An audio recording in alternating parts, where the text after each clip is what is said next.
Tá igual da de ontem. Boa tarde, gente. Eu não ouvi. Boa tarde. De ontem eu tava bem mendigo. Hoje eu que vou estar mediando a nossa letiva, porque o professor Gilvan vai estar falando sobre o livro. Então, tivemos que arrumar outro mediador e daí eu fui a escolhida, né? E para começar a eletiva, o professor Gilvan vai fazer um breve comentário, acho que de 3 minutos, sobre os 3 últimos capítulos de leitura, que foram o 10, o 11 e o 12. Então, eu passo a palavra para ele. Obrigado, Letícia, nossa mediadora. Foi escolhida por esse motivo e por outros, né, Letícia? Faltou numa aula importante e foi punida. Brincadeira. Eu vou fazer um resumo breve aqui dos 3 capítulos que a gente tá lendo, só para a gente não ficar para trás aqui, mas assim, são 3 capítulos bem tranquilos, né? O intuito é que o professor Aristóteles e o professor Marcos deem continuidade. Então, no capítulo 10, para dar continuidade ao que a gente vinha lendo, o Bernard chega à civilização com a Linda e com o John, né? Ele apresenta a Linda e o John, o diretor leva o Bernard, convida o Bernard para o centro de incubação com o intuito de humilhar o Bernard, né?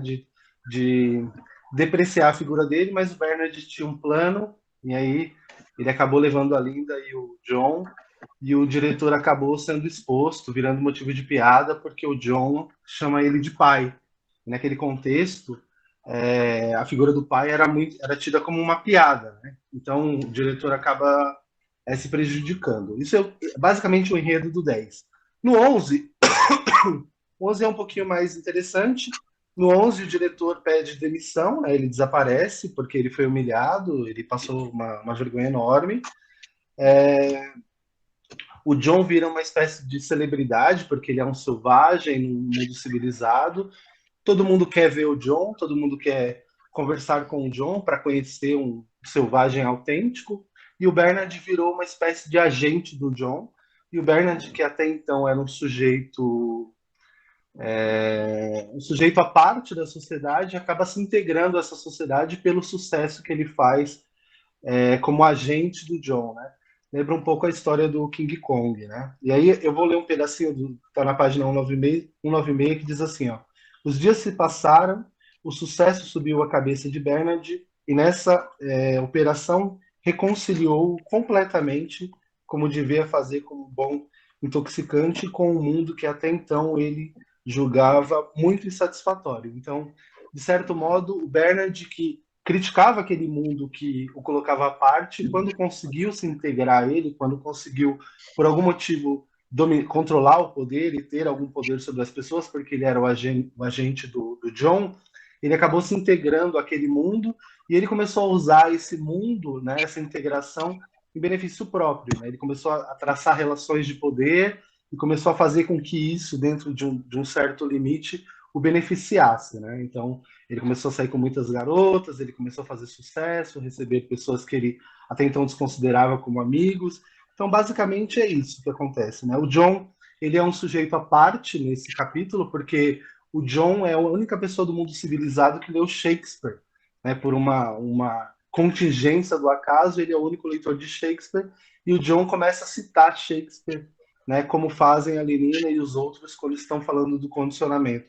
Existe uma certa contradição aí, porque o John é apaixonado pela Lenina, e a Lenina também, ela sente alguma coisa pelo John, mas a maneira como eles veem o mundo impede que eles fiquem juntos no capítulo 11, né? Porque o John quer ao modo dele e a Lenina quer ao modo dela, e eles acabam traçando uma espécie de novela mexicana. Os dois se querem, né? Eles sentem atração um pelo outro, mas a Lenina sente a atração dentro dos padrões do mundo civilizado e o John sente alguma coisa a mais que estaria muito mais relacionado à ideia de um mundo primitivo. Aí no 12 a gente tem, né, o Bernard promovendo muitos encontros ali entre os poderosos da cidade e John, né, levando as pessoas para conhecê-lo em jantares e recepções, mas dado que num certo dia em que o Bernard conseguiu convidar os mais poderosos da cidade, o John se negou a sair do quarto e o Bernard sofreu um grande baque, né? Porque ele usava o John como uma espécie de degrau para ascender socialmente, e quando o John saiu, John não quis sair, o Bernard acabou sendo subjugado pelas pessoas que já o desconsideravam, né? As pessoas estavam tolerando o Bernard porque o Bernard tinha algo a oferecer. À medida em que o Bernard não tinha mais poder sobre o John, né, essa persuasão sobre o John, as pessoas começaram a falar mal do Bernard na frente dele, né, e isso acabou desconstruindo a ideia que ele tinha de reintegração e aumentando, de certo modo, o ódio que ele tinha, o ódio de outrora que ele tinha pelas pessoas que o menosprezavam. Aí eu recortei um trechinho aqui, que está na página 147 do PDF, que diz assim, ó, perfurado por cada uma das palavras que diziam, o inflado balão da autoconfiança de Bernard se esvaziar agora por 1000 orifícios. Quer dizer, o Bernard ele se reintegrou à sociedade com o poder que o John trouxe, né? Aquele selvagem sendo ali acatado e abarcado e motivo de curiosidade. Quando o John não quando o Bernard não consegue mais oferecer isso, acaba que o Bernard volta a ser o que ele era antes, né? E aí a gente tem, no passar do capítulo 12, a gente tem o Mustafa Mondi, que é um dos caras importantes, censurando um trabalho de biologia, que era um trabalho bastante importante, porque esse trabalho não condizia com aquilo que eles tinham para a cidade, com aquilo que eles viam para a cidade. Então, a política, mais uma vez, superando a ciência, né, se impondo à ciência, porque a política priorizava o bem-estar e o trabalho de biologia ele ia numa direção contrária. Então, o Mustafa ele impediu, ele censurou esse trabalho, e no finalzinho, o Helmholtz, né, que é o amigo do Bernard, estabelece uma relação de amizade com o John, e o Bernard acaba ficando com ciúme porque os dois estabelecem uma espécie de vínculo poético, porque o Helmholtz foi punido porque escreveu uma poesia que falava da solidão. Como todos sabem, no Admirável Mundo Novo, a solidão é algo proibido. Então ele estava sendo punido também, e os dois, por identificação, por terem sido colocados à parte, eles acabaram por estabelecer um vínculo de amizade, e o Helmholtz, a partir da sua autoprodução, e o John começa a citar Shakespeare de maneira aleatória nessa relação entre os dois, né? Então o Shakespeare vai e volta o tempo inteiro nessa produção. O capítulo 12 acaba com essa conversa entre o Helmholtz e o John, e, e essa ideia de uma amizade poética, que era algo extremamente visto com maus olhos para aquela época, para aquele período. E assim finaliza o capítulo 12. Agora, Letícia, a palavra está com você. Eu sei que não foi só 3 minutos, mas eu dei uma recortada feroz aqui. Obrigado, professor. E agora, para nós entrarmos nas considerações sobre os capítulos, nós vamos primeiramente passar a palavra ao professor Aristóteles, que vai fazer uma contextualização sobre o século XX.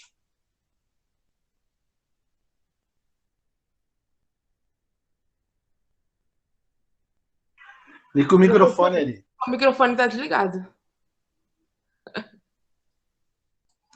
Olá. Então, retomando, agradeço o convite feito pelo Gilvan e pela Maria Célia, a confiança de vocês para estar participando dessa eletiva, e tentar contextualizar o livro em si, a obra em si. Lembrarmos que toda obra, todo escritor, ele não está fora do seu tempo, ele é impactado de alguma forma com aquilo que está acontecendo em volta. Para contextualizar um pouquinho, e para que nós possamos compreender ali o enredo do livro, nós precisaríamos voltar um pouquinho ao final do século XIX e início do século XX, com ali os avanços tecnológicos da segunda revolução industrial. Nesse período aí da segunda revolução industrial, os avanços tecnológicos, o liberalismo econômico, ele traz pressuposto, ele traz uma ilusão de que o mundo vai estar num avanço contínuo, onde o progresso é algo que não vai ser barrado de forma alguma. Então, esses avanços tecnológicos, desde o motor a combustão, desde a invenção da eletricidade, telefone, vai ali criar o ambiente para esse livro em si. O que acontece? O mundo era a Europa, vamos falar do mundo desse que eu estou falando nesse momento, o contexto da Europa, ela vinha passando por um processo histórico sem precedente. O mundo que vivia, o trabalhador que vivia no campo, agora ele vive na cidade, a invenção a tecnologia e a ascensão ali, digamos, no século XIII, ou melhor, 1913, 1914, da linha de produção fordista, ele vai criar uma sociedade aí meio que de zumbi. Aquela sociedade que vivia de acordo com o tempo, o tempo das estações, digamos assim. Se está chovendo, eu não saio para trabalhar, se tiver sol, eu paro ali no campo, então o tempo quem faz sou eu. Na fábrica, esse mundo vira, e agora eu sou um escravo desse tempo, do chamado tempo relógio. Eu preciso ali de um apito para começar a trabalho, um apito para ir almoçar, um apito para voltar e um apito para parar. Esse homem que conhecia os meios de produções num todo, ele produzia como artesão, ele conhecia todos os processos dos meios de produção, agora ele vive ali de forma alienada, como vocês viram no filme Mundos Modernos, de Charlie Chaplin. Esse homem, agora, ele se perde dentro desse tempo, e essa tecnologia vai engolindo esse homem, e esses conflitos sociais que vão surgindo entre o burguês e o proletariado vai criar todo esse enredo. Então, agora, eu não dependo mais só de mim. O homem agora ele é um consumidor e, de certa forma, um produto também. Ao mesmo tempo que o imperialismo ele vai ali se expandindo pela África, pela América, o neocolonialismo, em busca de matérias-primas, também buscando um mercado consumidor. Então, agora, esse homem que antes vivia lá nos seus feudos autossuficiente, ele agora tem que produzir e, ao mesmo tempo, consumir. Ele, ao mesmo tempo, ele se torna, de certa forma, ali um produto. E esse liberalismo que promete o avanço para todos, traz avanço para alguns. Então, nós vamos ver que as classes vão ser cada vez mais divididas. O livro vai tratar da questão de casta, né, como se uma sociedade extremamente dividida. Se você parar para pensar, é o que o capital, ele vai fazer no mundo. Ele vai dividir a sociedade entre classes. Agora eu tenho o burguês, eu tenho uma classe média e eu tenho o operário. Essa promessa de uma ascensão, de um liberalismo, de que você consegue, se você se esforçar, você consegue alcançar ali a ascensão social, não vai se consolidando. Então, você vai ver cada vez mais os ricos se tornando ricos e os pobres se tornando cada vez mais pobres. A divisão do mundo, ela acontece ali entre os neocolonialistas, que vêm até os dias de hoje, os chamados neocolonialistas, aqueles que foram imperialistas, são os países de primeiro mundo, e as colônias são os países de terceiro mundo hoje.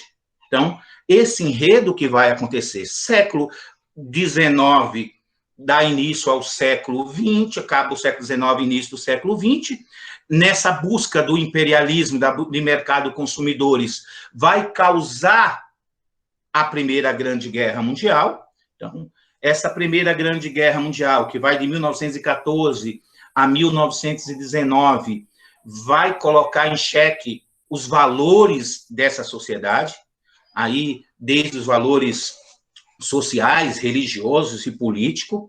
Com o fim da Primeira Guerra Mundial, centenas, milhões e milhões de pessoas mortas. Nós vamos viver um período que nós chamamos aí de pós-guerra, e nesse período de pós-guerra é onde vai estar 1932, quando o livro foi escrito. Então, nesse pós-guerra, o mundo abalado com a Primeira Guerra Mundial, a Europa passa por uma situação, ou melhor, a questão geopolítica muda totalmente. Inglaterra, Alemanha, Itália, que eram os principais países aí do período neocolonial, vão perder espaço para os Estados Unidos. Os Estados Unidos, que sai da guerra grande e vitorioso. Então, os Estados Unidos, ele não participa diretamente da guerra, então ele não sofre as consequências da guerra.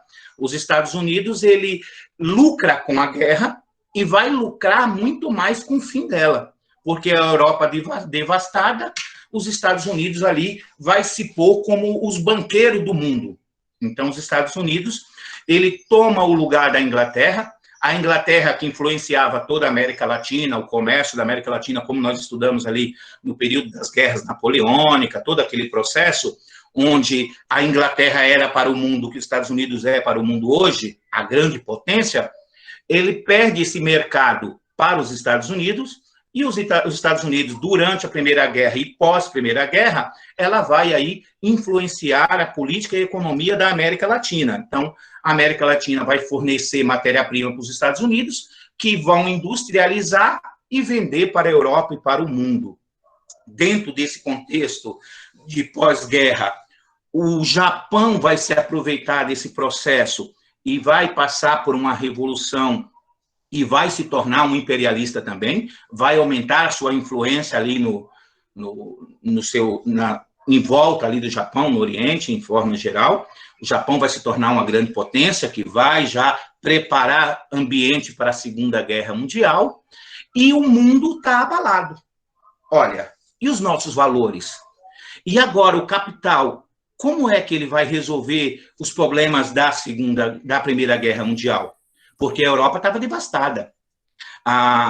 Os principais países da Europa, ali, os mais afetados, a Alemanha, por ter saído perdedora da Primeira Guerra e sendo culpada por toda ela, e a Itália, que não vê vantagem na vitória. A Itália estava do lado vencedor, ele se sai vencedor na Primeira Guerra Mundial, mas não levou vantagem, ela se tornou ali, entrou em uma crise profunda. Com todas essas crises que acontecem, ali começa a surgir um conflito entre a chamada esquerda e a direita radical. 1917, Revolução Russa, e aí as ideias de Marx vão se espalhar entre a classe operária. Os conflitos dessa classe operária vai trazer grandes problemas para a classe média. A classe média, de forma geral, não muda até os dias de hoje, é quem mais sofre com as crises, porque acaba que são eles que pagam o preço das crises, o pobre e a classe média. Os grandes burguês não vão sofrer essas consequências, ou vão minimizar essas consequências, projetando isso dentro dessa classe média. E aí nós vamos ter a ascensão dos governos de extrema-direita, o nazifascismo, o fascismo na Alemanha e o nazismo na Itália, ou melhor, o fascismo na Itália e o nazismo na Alemanha. Tudo dentro desse contexto. Então, esses problemas, com isso, a crise de 29 nos Estados Unidos, a Bolsa de Valores vai entrar em colapso dos Estados Unidos. Os Estados Unidos, eles estão produzindo o modo de vida americano, a ideia do capitalismo, de produção, tudo se produz e consome rapidamente. A Europa, para tentar sair da crise, ela vai se fechar, o mercado europeu vai se fechar para tentar se levantar da crise. Com isso, causa a quebra da Bolsa de Nova York em 1929. Com essa quebra da Bolsa de Nova York, o mundo inteiro entra em crise. Quando você é dependente de uma economia, esse é o grande problema do capital, é que você se torna dependente de uma economia, quando essa economia entra em crise, o mundo inteiro vai entrar em crise. Então, as medidas protecionistas vão colocar em xeque as ideias liberais. Então, o livre mercado não vai ser tão livre assim. Cada país vai se fechar para tentar proteger a sua economia e se levantar.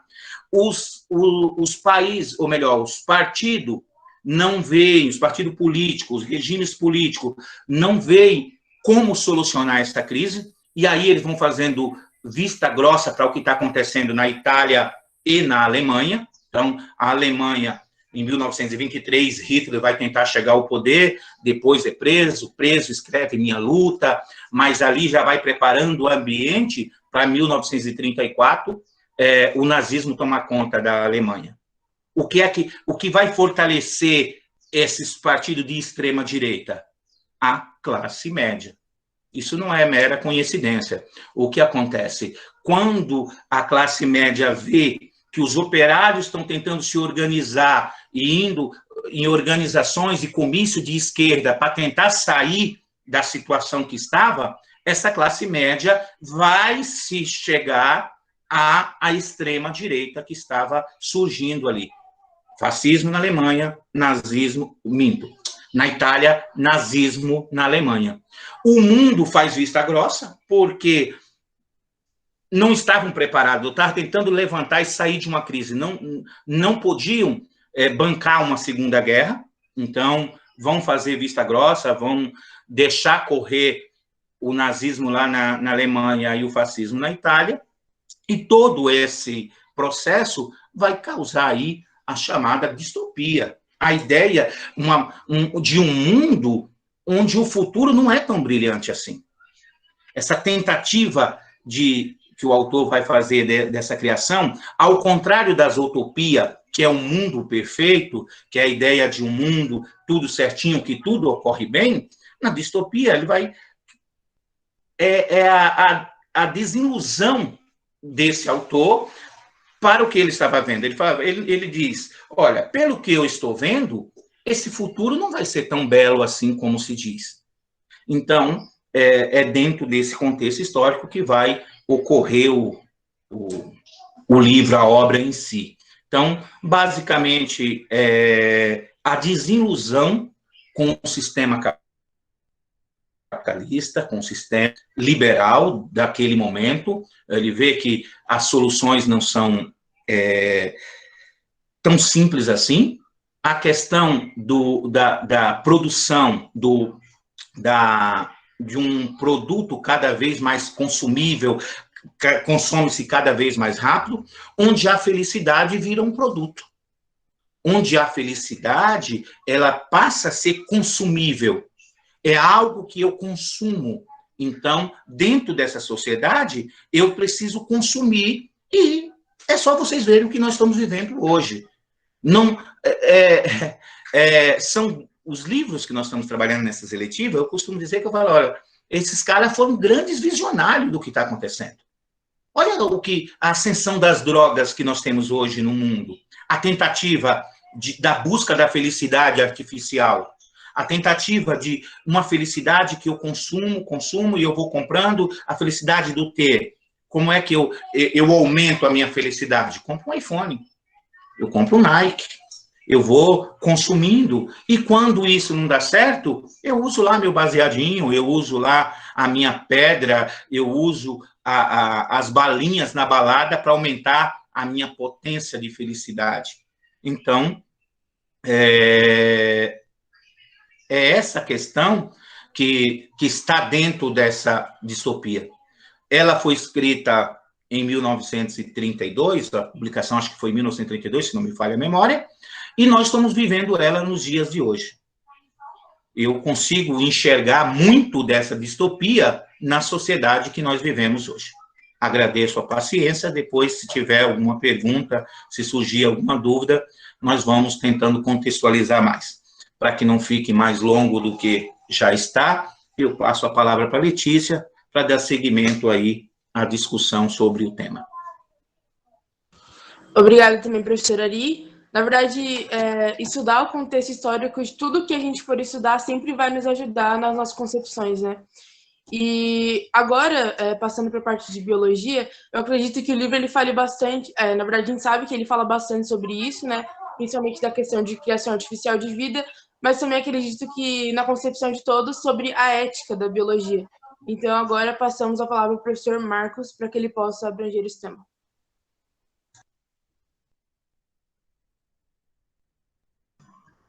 Boa tarde a todos. Eu fiz alguns apontamentos aqui e eu vou tentar fazer relação com as questões de biologia e ciências de um modo geral, mas não vou me ater só a isso, porque acredito que o livro seja um pouco mais psico-filosófico do que... Né, não dá para colocar em caixinhas, né, separadas.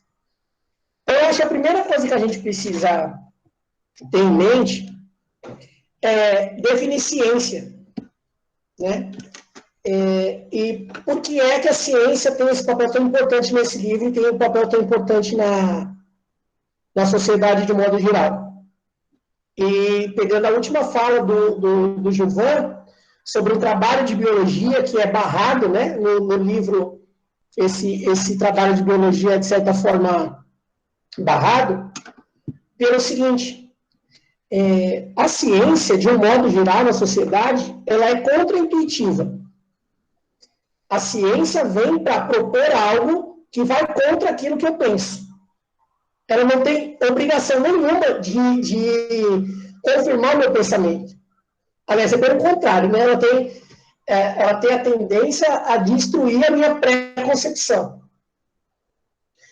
Só que no livro, eles trabalham a concepção de ciência, de biologia, de uma forma inversa. Eles trabalham a biologia, o método científico meio deturpado, para confirmar aquilo que eles acreditam, que é o ideal de sociedade, e aquilo que eles julgam ser o melhor para a sociedade. Certo? Então, o primeiro ponto que eu vou levantar é o seguinte: fazer uma pergunta provocativa para vocês aí. Eu não sei se eu posso abrir espaço para alguém falar, para alguém responder, ou se eu já respondo. Se alguém quiser responder, pode deixar. Tá, ok. Então, a minha pergunta é a seguinte: o que nos diferencia do restante dos animais? E eu não estou falando de características físicas. Nós temos a capacidade de pensar? O raciocínio é uma diferença. O que mais?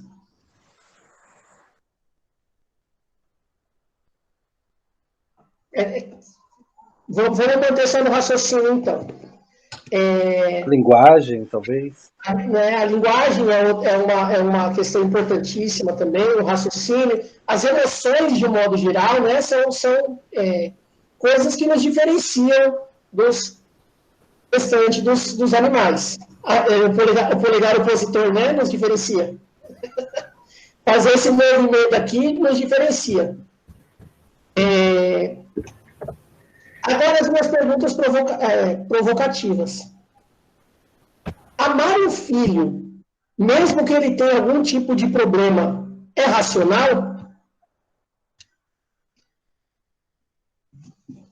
Emocional? É emocional, certo? Faz de novo a pergunta que eu não entendi. A pergunta é a seguinte: amar um filho incondicionalmente é racional?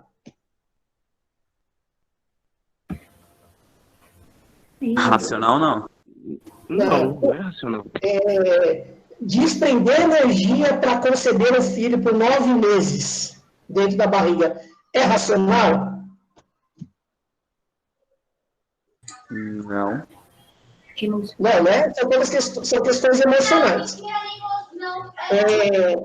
Então, o que essa sociedade trouxe? Para torná-la ideal, ou na tentativa de uma utopia, porque, assim, apesar de ser distópico na cabeça deles, ou de quem concebeu essa sociedade, ela é o ideal de uma sociedade, é a melhor possível. Para torná-la melhor, eu preciso retirar da sociedade questões relacionadas à emoção. Eu preciso torná-la de fato racional.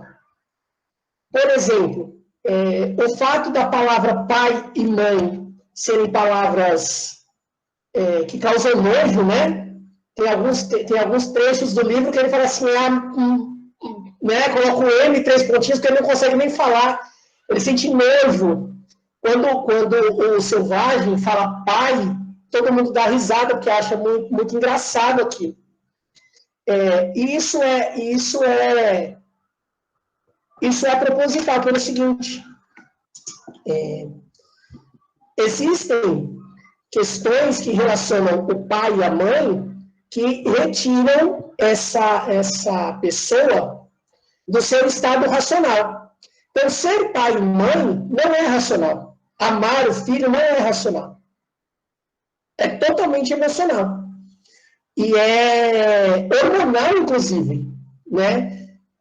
O corpo da pessoa, né? O corpo da pessoa, no instante que se torna mãe, ou que se torna pai, ela é bombardeada por uma série de hormônios que modificam a sua forma de pensar. E tem pais aqui no grupo, né? Pais e mães aqui no grupo que não me deixam mentir sozinhos, né?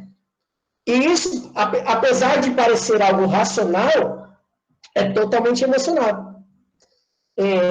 A paixão também é algo emocional e químico, e bioquímico também. Então, se apaixonar por algo, gostar muito de alguma coisa, é bioquímico, é hormonal. A gente não vê defeitos, né? Então, é química, é droga. É o seu corpo sendo bombardeado por uma série de substâncias químicas que tiram a sua racionalidade. Então, nessa sociedade distópica, a emoção em si, ela precisa ser deixada de lado.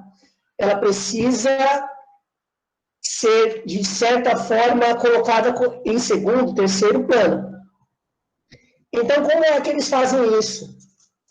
Através do sistema de castas, né, que eu acho que vocês já discutiram em situações anteriores, e através da seleção artificial.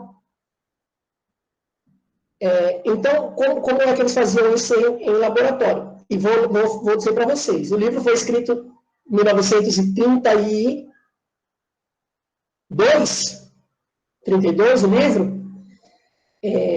O primeiro bebê de proveta, a primeira inseminação artificial foi em 1978.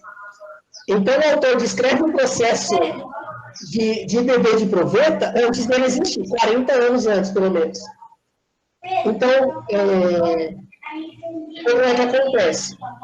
Existe esse laboratório, essa fábrica, né? Fábrica de pessoas, inclusive o modelo de uma fábrica, né? O Fordismo, onde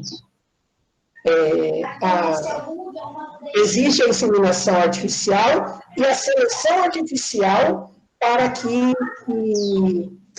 cada óvulo e cada espermatozoide sejam previamente selecionados e dê origem especificamente a determinadas castas. Então, o processo que acontece na natureza com a seleção natural, onde os mais adaptados se tornam aptos a se reproduzir, acontece de forma artificial dentro desse laboratório. E eu divido por castas. Quem eu vou tratar a casta inferior pode estender menos energia para que o meu laboratório gaste menos energia com uma casta aqui no exterior. Eles fazem um processo chamado Buchanovsky. Esse processo, né, o Buchanovsky faz o seguinte: ele é capaz de replicar o mesmo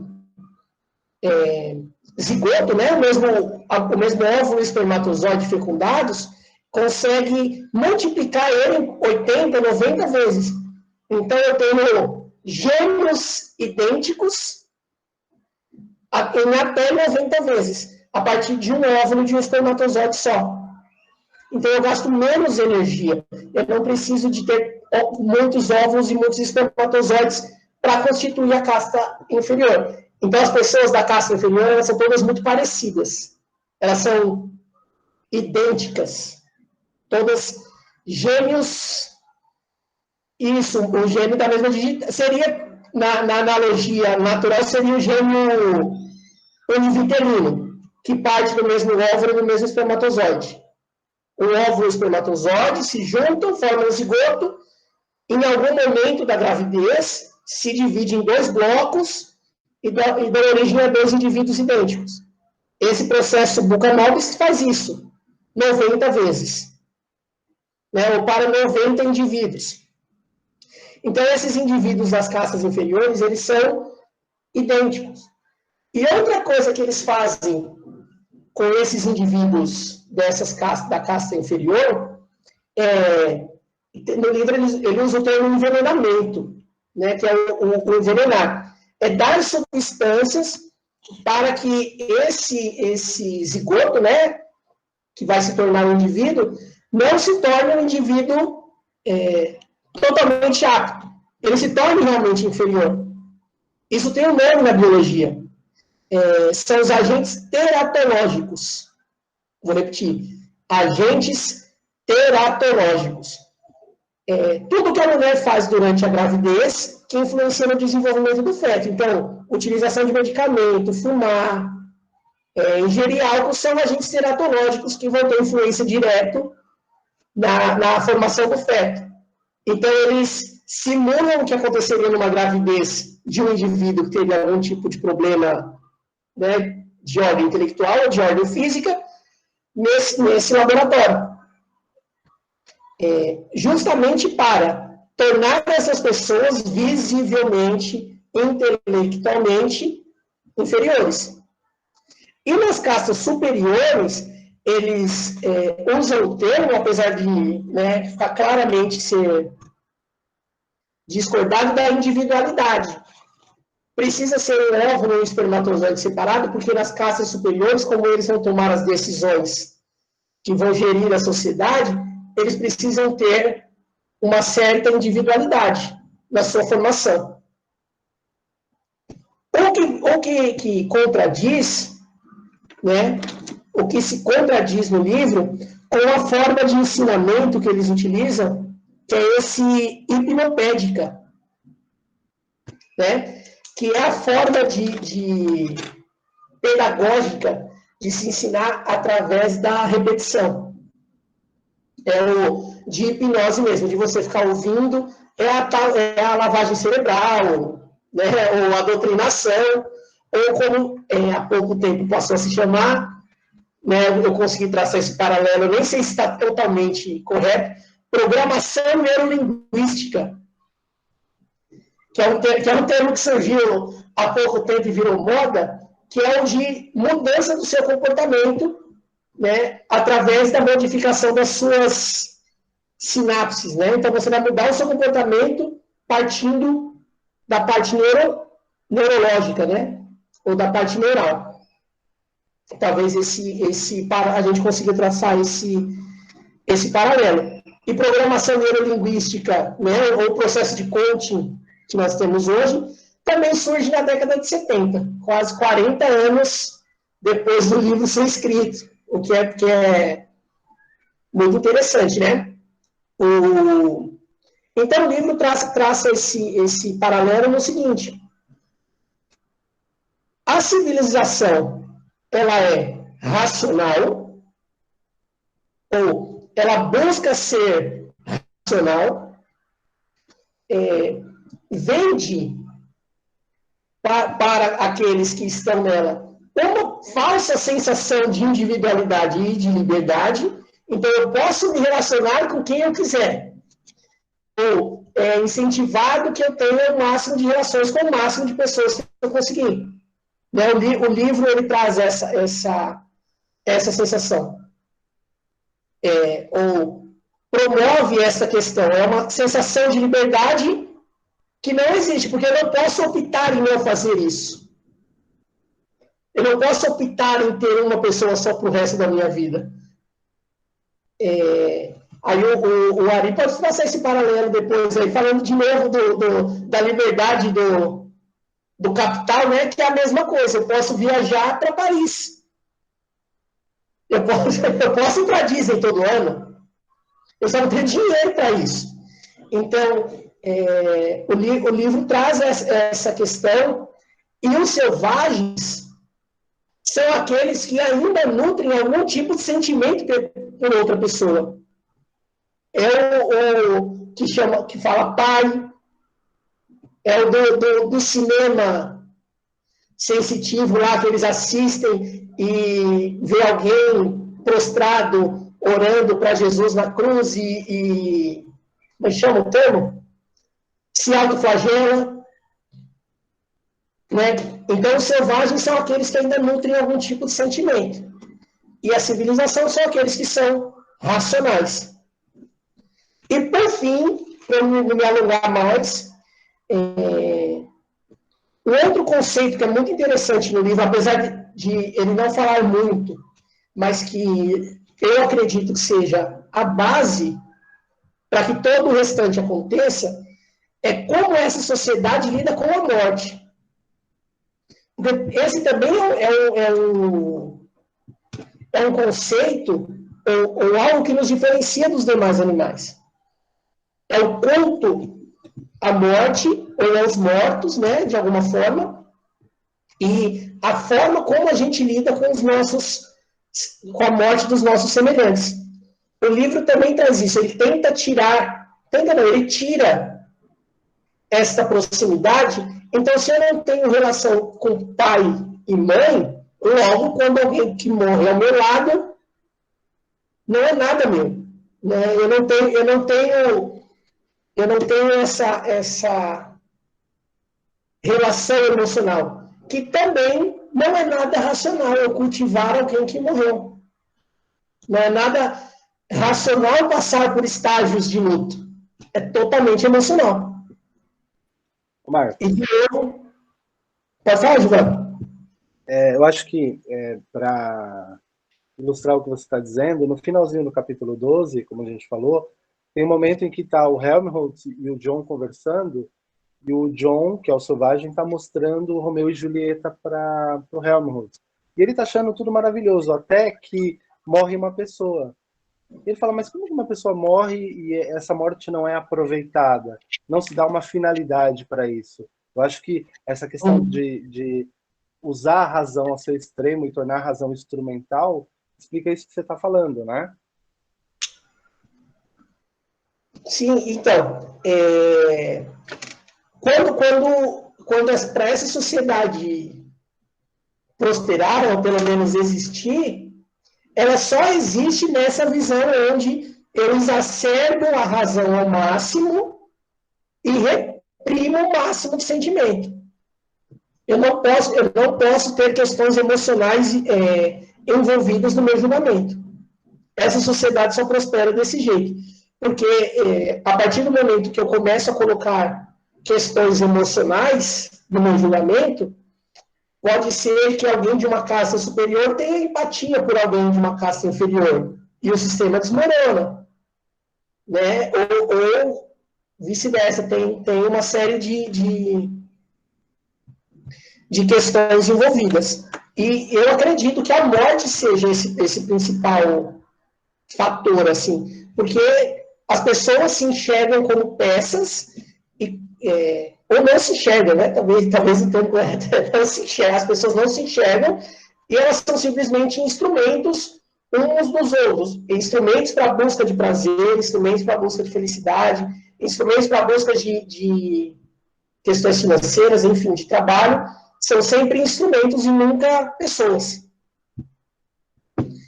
E é isso. Se alguém tiver alguma dúvida, pergunta, Lamúria. Tem uma pergunta que a gente que ela vai acabar indo e voltando, que é a seguinte: como que a biologia ela se relaciona com esse poder, né? Porque, de certo modo, quando você consegue determinar o modo como outra pessoa vai nascer, né, a partir de características físicas, como você disse, você está estabelecendo um poder sobre o indivíduo que sequer nasceu ainda, né? Tem um livro do Evolução do Homem que ele trata exatamente desse aspecto, né, de que o homem do presente ele acaba determinando como o homem do futuro pode ser, porque ele usa a ciência nesse sentido. Como que a biologia, e eu acho que essa é uma pergunta que cabe para você e para o Ari também, como que a biologia ela é usada pelos poderosos para se estabelecer como um instrumento de poder? Posso? Você quer falar, Ari? Vai lá, pode ir. Tá. Então, eu vou começar não falando do indivíduo, do ser humano em si.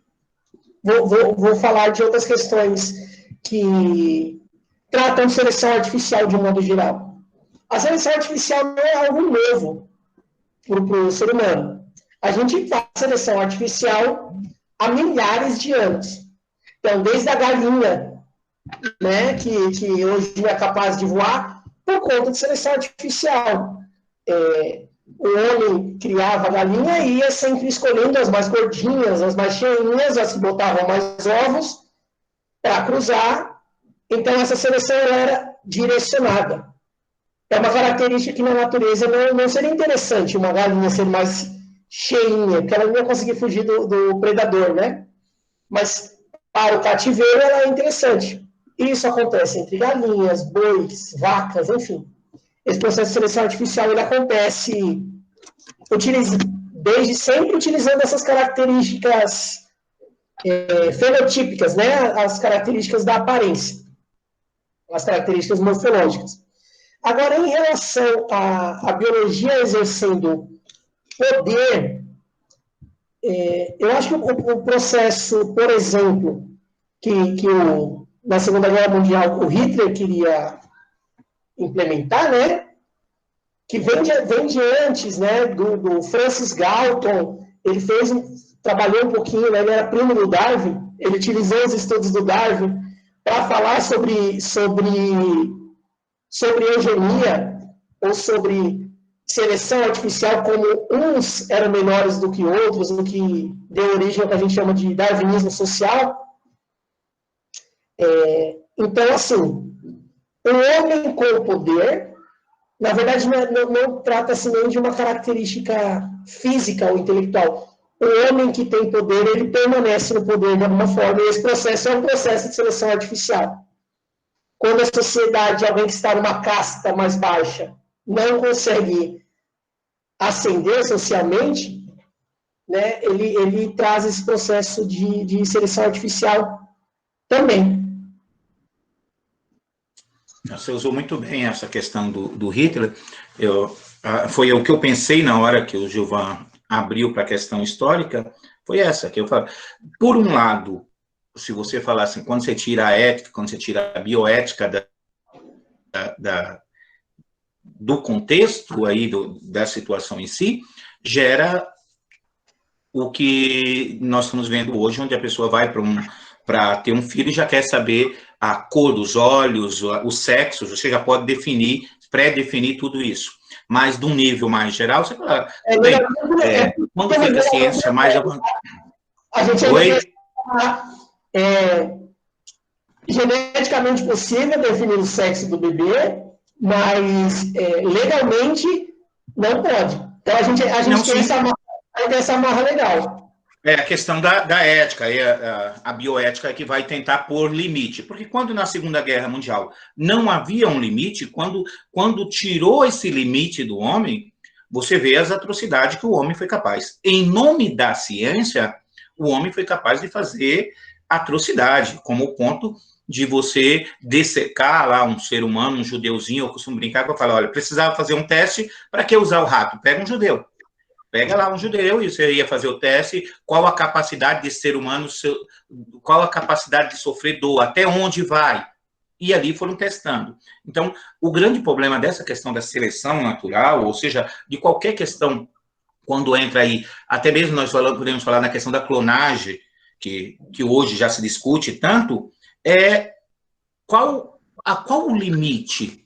Até onde é isso? Porque quando a gente fala assim, olha, da clonagem, o uso da célula-tronco para tratar uma pessoa que sofreu um acidente lá e está tetraplégico. Pô, racionalmente falando, por que não, se temos capacidade para? a questão é, se abrir esse limite, o que é que o ser humano vai fazer? Sabe? Qual é o resultado final disso? Porque na distopia que nós tratamos, a primeira coisa que eles tiram é a ideia de família, a ideia de Deus, a ideia de religiosidade. Porque quando você tira isso, aí fica mais fácil você decidir racionalmente, como o Gilvan falou aí, a questão da razão instrumental. Eu uso a razão para um fim e ali é mais tranquilo. Porque assim, ó, beleza, qual é o grande problema da clonagem? Se o ser humano tem condições hoje, você já pode me responder com mais clareza, mas acredito que já tenha condições necessárias para clonar um outro ser humano, e aí quando vem a ideia de alma, a ideia de espírito, assim, há muito tempo, sabe lá ser, nós já temos no nosso meio alguns clones, não duvido. Um cara bonito igual eu, com certeza, alguém já deve ter tentado clonar. O biotipo. Eu fico preocupado até quando eu volto na Bahia não encontrar alguns arizinhos lá. Mas qual é a grande questão? Qual é a grande questão? O problema é ter que pagar pensão nesse caso. Né? Esse é o grande problema.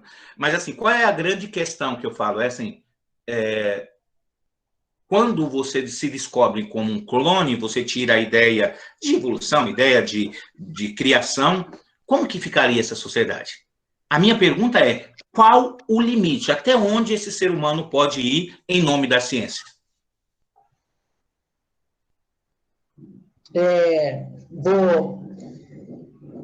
E eu acho que é aqui que a filosofia e as ciências, de um modo geral, se encontram, né? Vou voltar num ponto que eu falei. Essas questões, por exemplo, relacionadas ao livro em si, a distopia, ou os questionamentos que o Ari fez, eles só existem por um motivo. Pelo seguinte, pessoas da ciência que não utilizam o método científico para fazer as coisas. Então, o método científico, ele serve para o seguinte, eu quero testar a minha hipótese. Se a minha hipótese, ao final, vai ao encontro do que eu penso ou não, é outra história. E, aliás, geralmente não é. Então, por exemplo, a gente tem estudos patrocinados pela igreja, né? Bom, todo mundo aqui já é gente grande, né? A Igreja Católica patrocinou um monte de estudos aí, que quando chegar à conclusão põe em xeque a religião, né? Ou põe em xeque dogmas da religião. Então, o método científico, a ciência, ela não vem para confirmar o que eu penso. Só que, quando alguém que tem capacidade de fazer ciência faz ciência com esse intuito, ele faz ciência sem utilizar o método apenas para confirmar aquilo que ele julga ser o correto. Então, por exemplo, questões relacionadas à clonagem, a melhoramento genético, enfim. Se o questionamento ou a hipótese for colocada e testada dentro do método, as questões éticas ou bioéticas, elas diminuem. Agora, quando eu faço assim, eu vou fazer melhoramento genético para melhorar seres humanos para a guerra, por exemplo. Eu subverti o método, eu comecei no final. Eu não posso fazer isso. Por exemplo, o livro trata a ciência dessa forma. Ele faz pessoas diferentes para que cada pessoa exerça uma função diferente. Ele começa o método do fim. Eu quero isso. Agora, como é que eu vou fazer? Eu vou fazer isso. Né? O criacionismo tem essa questão aí da Igreja Católica patrocinar estudos, ou, por exemplo, Darwin, que todo mundo julga ser o maior ateu do mundo, não era ateu. Não era ateu. Ele simplesmente falou, gente, quero ver alguma relação aqui Será que existe? Ele criou a relação e falou, está aqui. E as pessoas, quando leram aquilo, falaram assim, mas isso aqui vai contra o que está na Bíblia. Ou outras pessoas leram o mesmo estudo e falaram assim, então é por isso que a gente pode escravizar o negro, porque o negro, na escala evolutiva, é inferior, logo não tem alma, logo é um animal, eu posso escravizar. O mesmo estudo. Apesar de Darwin não ter falado uma linha de ser humano na origem das espécies, mas enfim.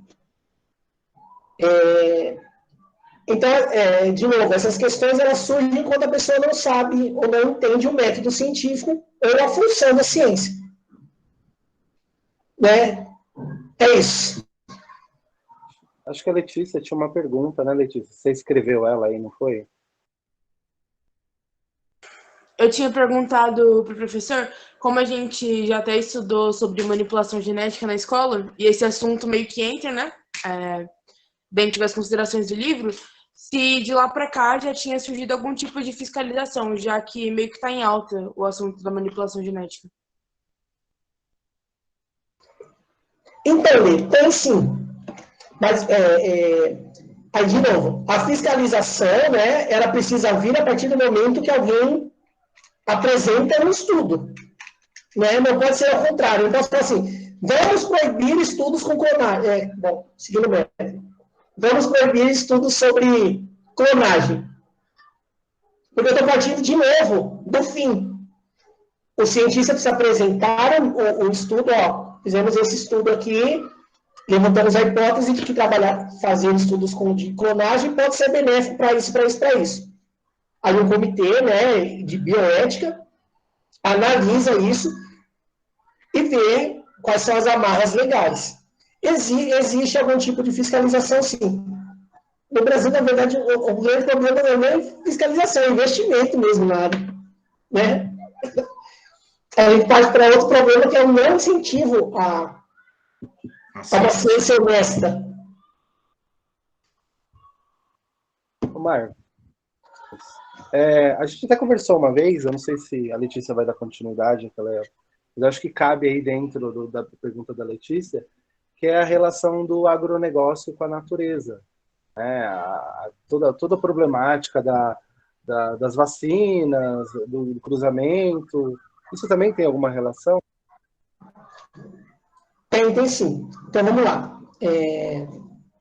Aí, contexto histórico, se eu falar besteira, os especialistas, por favor, mandem eu calar a boca.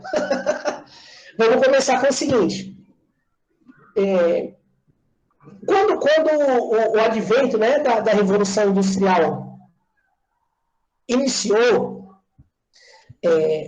a gente criou um paralelo entre desmatar para prosperar. Então, o país era considerado rico, era diretamente proporcional, ou inversamente proporcional. Mais rico, menos biodiversidade. Mais rico, esse paralelo sempre acontecia, né? Então, porque eu precisava limpar muitas áreas para colocar um monte de fábrica, para poder plantar, né? Ou para poder manufaturar, que chama? Até mesmo para o uso do carvão, que era o principal, no começo da Revolução Industrial, a primeira matéria-prima, ou força motriz, é o carvão. O carvão, então, também era desmatado como combustível. E esse paralelo, ou esse pensamento, ele cai em desuso quando a sociedade ou os avanços da ciência mostram que esse paralelo não tem que existir. Que é possível eu ter um país rico, um país próspero, um país com um agronegócio forte, com o mínimo de desmatamento. Aliás, atualmente é até preferível que seja assim. Né? Um país desmatar menos e produzir mais. Então, nós temos, por exemplo, a soja. A soja é um dos grandes fatores de desmatamento. Só que hoje, com o melhoramento genético, a gente consegue produzir uma quantidade enorme de grãos de soja desmatando pouco. Mas ainda existe na cabeça de algumas pessoas esse não é paralelo. Né, esse paralelo entre eu preciso desmatar, sair cortando tudo, eu preciso, para o meu país prosperar, eu preciso desmatar. E atualmente, a gente sabe que é o inverso. Mas, de novo, aí a gente vem com questões de conhecer o método, né? Conhecer o método, o trabalho que a ciência emprega, e vou trazer até, por exemplo, um assunto atual do nosso país. Hoje, as pessoas que mais estão tentando defender a ideia de preservação é o agronegócio. Existem grandes agricultores ou pessoas da agropecuária que entendem que esse desmatamento desenfreado que está acontecendo hoje no nosso país não é legal.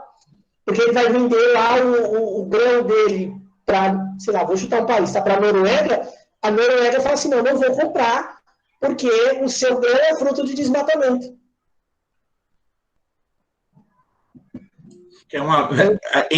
Não é uma questão nem de consciência, aí, de consciência ambiental, é da lógica do capital, né? Porque se continuar assim, eu não vou ter para quem vender. Sim.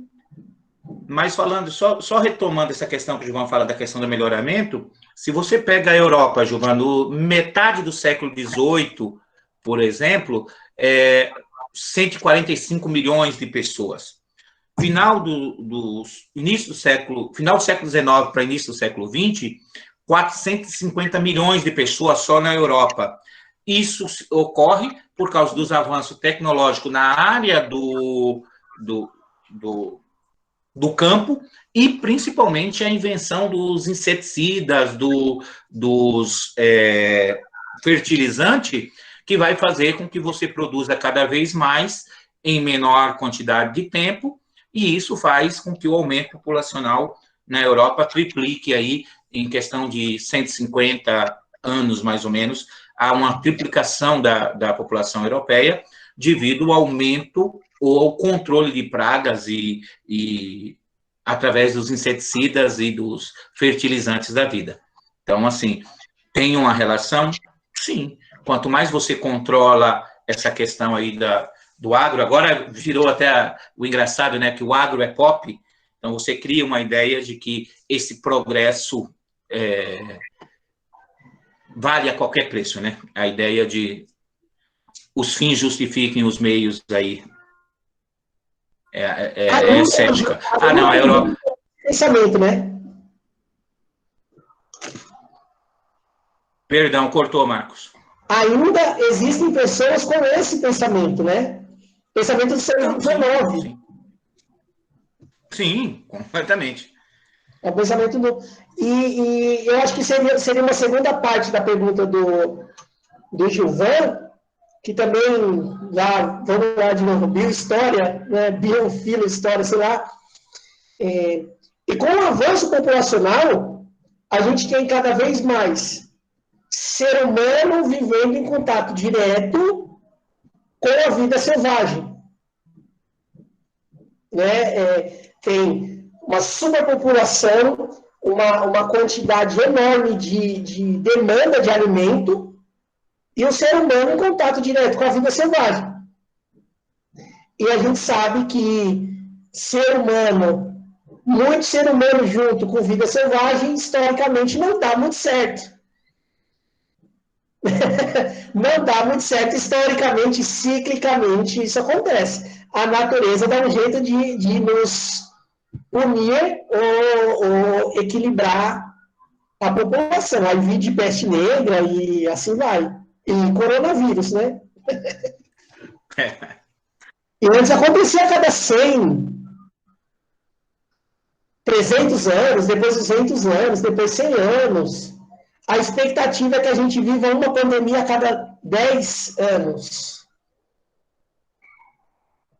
Então, existem estudos que mostram... O meu medo é nós não sairmos de uma. Essa é a grande questão. É nós ficarmos em uma constante. Ari, eu tô com medo do que o Marcos disse aí, porque então você está dizendo que a natureza ela está agindo racionalmente contra o humano, é isso? Então vamos lá. Eu vou trazer a analogia hipótese Gaia de novo. É o que eu sempre falo com eles. Né? Gaia, mitologia grega, o planeta é um organismo vivo. Se tem algo fazendo mal para o organismo vivo, a nossa tendência é expulsar ou ativar o nosso sistema imunológico. Se a gente trazer essa hipótese, não essa analogia para o planeta Terra, podemos, né, na hipótese seríamos, né, uma bactéria muito nociva, né? E muito resistente, né? Uma bactéria muito resistente.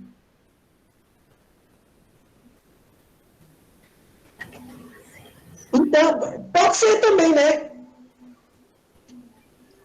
Um ser humano consciente poderia ser, né, lactobacilo. Uma população consciente poderia.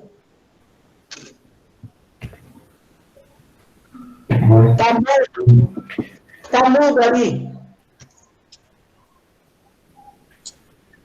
Não. Segue, pode seguir.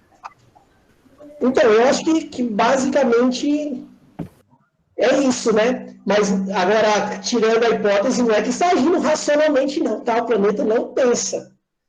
E aí eu vou usar outra frase aqui de um astrofísico que ele diz assim: o universo não tem a menor pretensão de fazer sentido para você.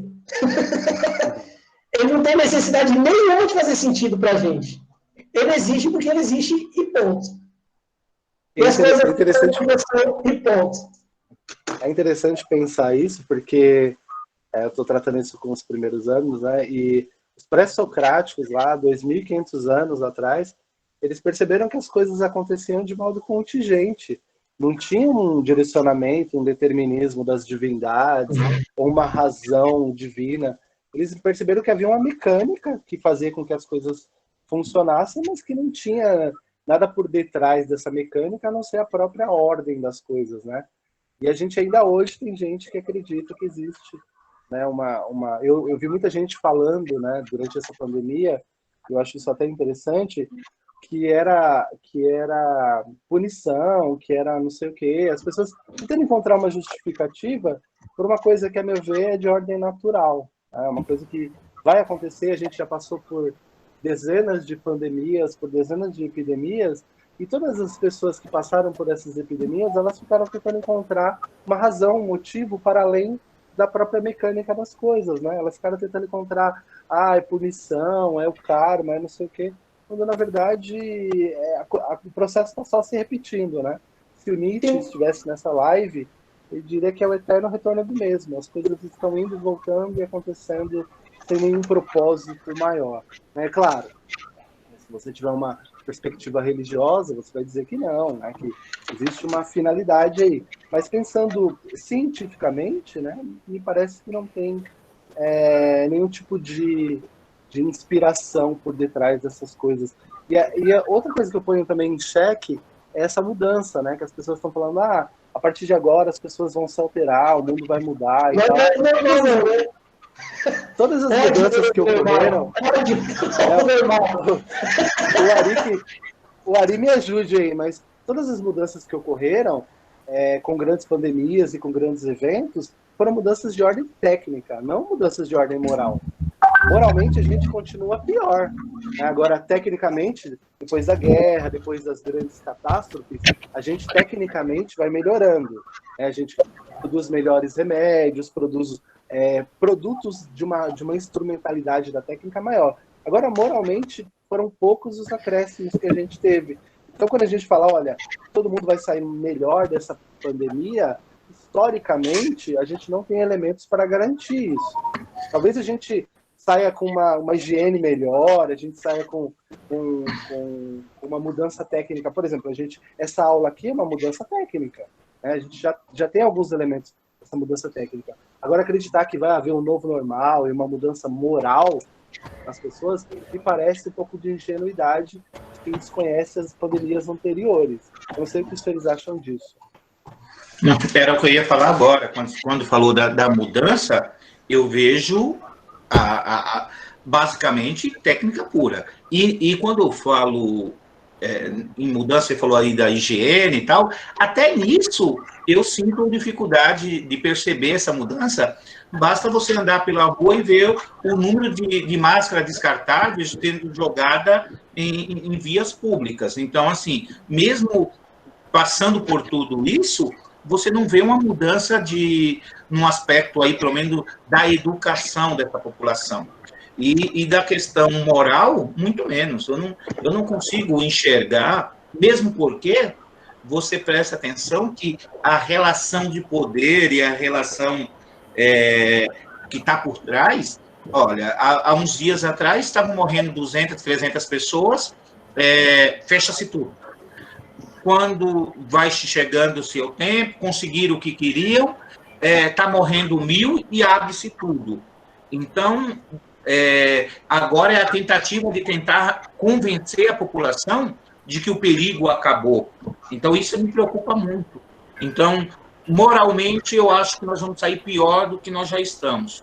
E, tecnicamente, aí é outros 500 do ponto de vista de algum. Porque a grande periferia, pelo menos pelo que eu tenho visto, não está mudando muito os seus hábitos, não. Eu ando aqui em volta de casa, gente andando com a máscara somente na hora de entrar no supermercado. Então, na hora de entrar, eu coloco e já saio dali sem ela. Então, não vejo essa mudança. E na questão, quando você fala aí da questão do planeta, e da questão, a primeira coisa que eu deixo bem claro é não venha me tornar ateu. Não venha aí dizendo que não tem uma causa divina por trás disso, porque senão eu entro em parafuso aqui, pelo amor de Deus. Tem que ter uma razão para tal. Mas, brincadeiras à parte, é bem complexo mesmo. Essa questão de achar que uma pandemia vai melhorar as pessoas, basta você ir no supermercado e ver o preço do arroz. O quanto as pessoas estão melhorando com isso. Não. A lógica do capital prevalece. A gente tem uma como é que eu posso dizer? Uma referência visual dessa questão do melhoramento técnico, de algo que a gente pode ver e comprovar.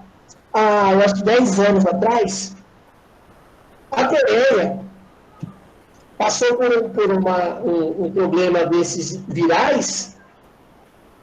O vírus também tinha um índice de letalidade muito maior do que o Covid, que, sim, se aquele vírus se espalhasse pelo planeta e se tornasse uma pandemia, aí seriam muito mais mortes, né? A gente tem o índice aqui, 1% de letalidade dos contaminados por coronavírus. Esse vírus que atingiu a Coreia já tem 35% de letalidade.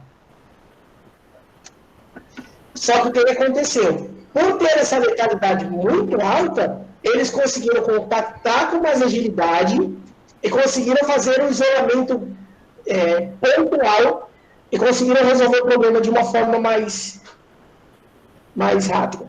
E quem trabalha com virologia e trabalha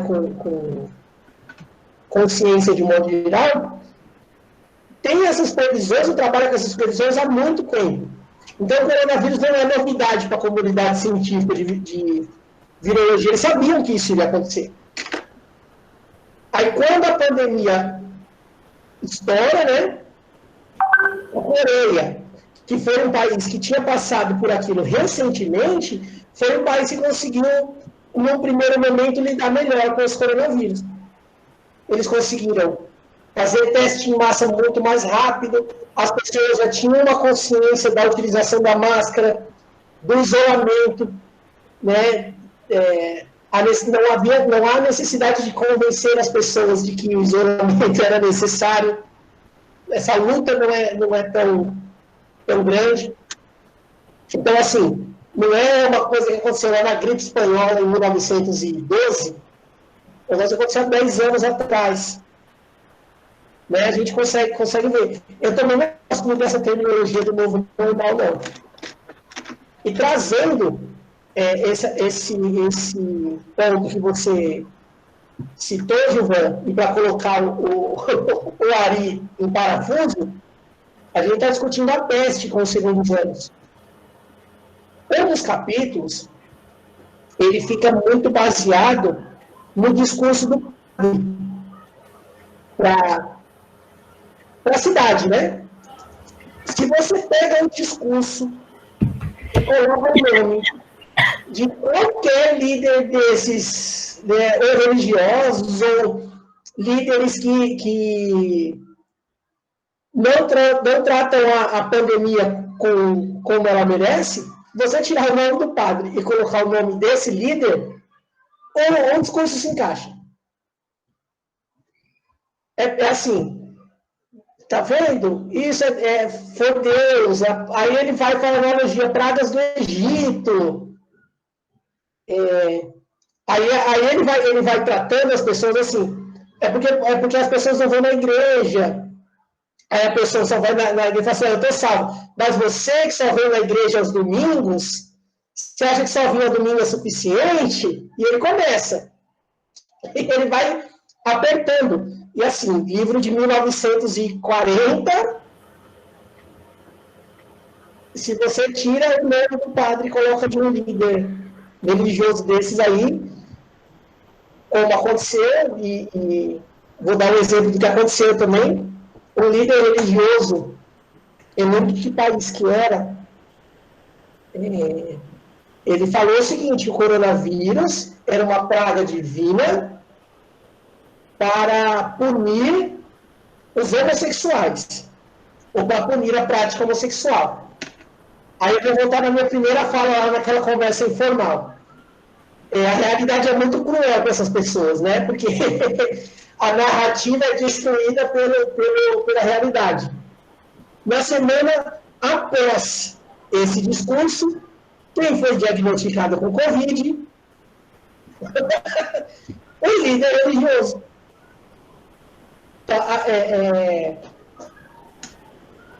Eu acho que as coisas são porque elas são mesmo. Eu não coloco o desígnio divino assim, nesse sentido de punição. Elas são porque a gente está invadindo o território selvagem aí, a gente está cada vez mais dentro de ambientes que não são nossos, nós somos os invasores, e os organismos, todos eles, tendem a procurar imortalidade, a passar o seu DNA para frente. Como eles vão fazer isso? Cada um desenvolveu um método. O vírus desenvolveu o método de contaminar o ser humano. Esse vírus especificamente. É a forma dele buscar a imortalidade. E é isso. Eu parei de falar, tá? Esse assunto da ética rendeu, né? Ô, Letícia, vocês têm aula logo mais, né? Tem. Então, eu achei que ficou passado um pouco por cima a questão de como o Banners lidou com o John. E também de como aquela sociedade distópica aceitou o John ali. Então, inicialmente, ele era o diferente, né? O selvagem, o primitivo. Só que, a partir do momento que ele servia de atração e de entretenimento, ele era basicamente aceito. E isso me lembrou muito uma discussão que está tendo bastante agora, principalmente quando começaram aqueles protestos nos Estados Unidos, do Black Lives Matter, e começaram a surgir pautas como a sexualização das pessoas negras e também o fato de outras minorias, como, por exemplo, pessoas gordas, pessoas LGBTs, serem, em toda a história, sido tratadas como forma de humor, forma de entretenimento também. Então, se alguém quiser comentar alguma coisa sobre isso, sobre o tratamento que a sociedade tem com as pessoas diferentes.